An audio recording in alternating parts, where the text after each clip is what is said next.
Come with me today as we explore Warnemünde. Come with me today as we explore Warnemünde, Germany. I think that's how you say it. Okay, so I clearly struggle with pronunciation on this one, but it's Warnemünde. And it's a popular and significant cruise port on Baltic itineraries in close proximity to historic town Rostock. If this is one of your ports of call, you'll need to make a decision whether or not you want to stay near the port and explore Warnemünde, or if you want to venture out and visit Rostock. Or if you really want to venture out to the much more populated city of Berlin. Now, if you want to go to Rostock from here, it's close but not walkable, so you'll either need to book an excursion or arrange transportation. If you prefer to stay into Warnemünde, you can simply walk there straight off the ship and you're right in the center of this charming village filled with history, shops, and restaurants. Berlin requires much more complicated planning, and if you go that route, I definitely recommend booking a cruise ship excursion. Now, if you don't want to incur the time and expense to get to Berlin, Warnemünde has a lot to offer. I personally chose to stay here and explore, and I absolutely loved it. It ends up being one of my favorite ports of call on this cruise itinerary. And here are some of the top things to do here.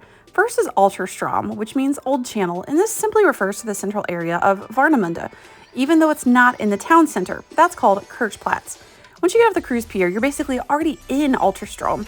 You'll first encounter a small carnival-type area with concessions, a tinted beer hall, street performers, and this Ferris wheel. I rode the Ferris wheel, and it was a fun way to get a bird's-eye view of the port area and the city.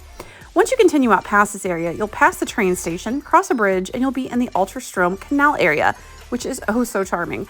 The Altstrom Canal is a scenic walkway connected to the larger Warnau River that flows from the Baltic Sea through the town, and it is absolutely lined and chock full with charming shops, restaurants, and historic fishing boats. Simply walking around this area and grabbing a bite to eat is a delight. Oh, and pro tip, there's a really cute little lock bridge along the canal where lovers can personalize a lock and affix it to the fence along the river. If this appeals to you, plan ahead and bring a lock because I did not see any for sale. Now, the next area I want to talk about is Kirchplatz.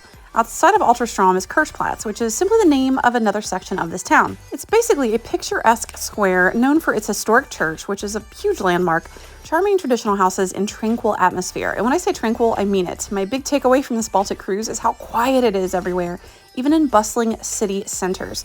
As an American, I had to make sure I was mindful of my own speaking volume because it's very different. In Kirchplatz is the History Museum, more on that in a moment, and the historic Warnemünde Church, where visitors can admire the architecture and even go inside at no cost. Another option is the Warnemünde History Museum. This is something that I did and I absolutely loved it.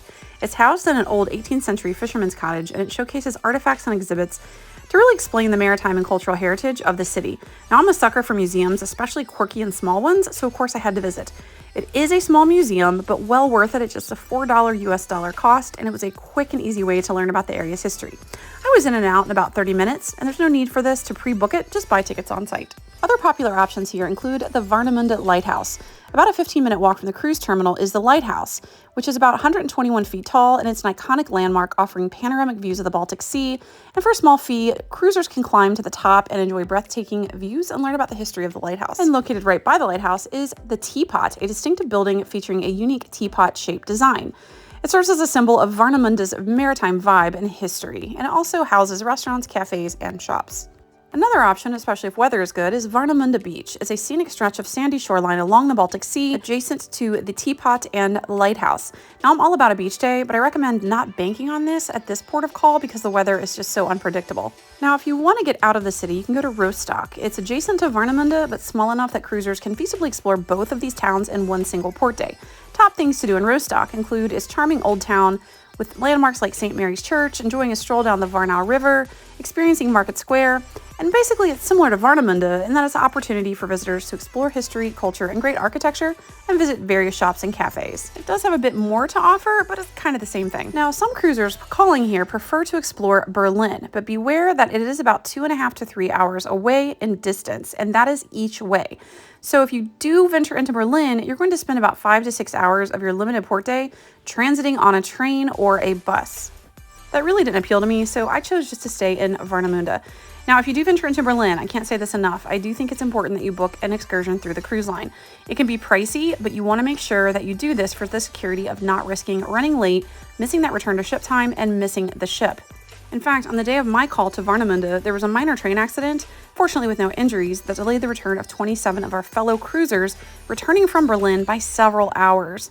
They didn't return to our ship until about 1 a.m., but because they booked through the cruise line, our ship waited for them. So if you do Berlin here, don't make it one that you venture out on your own.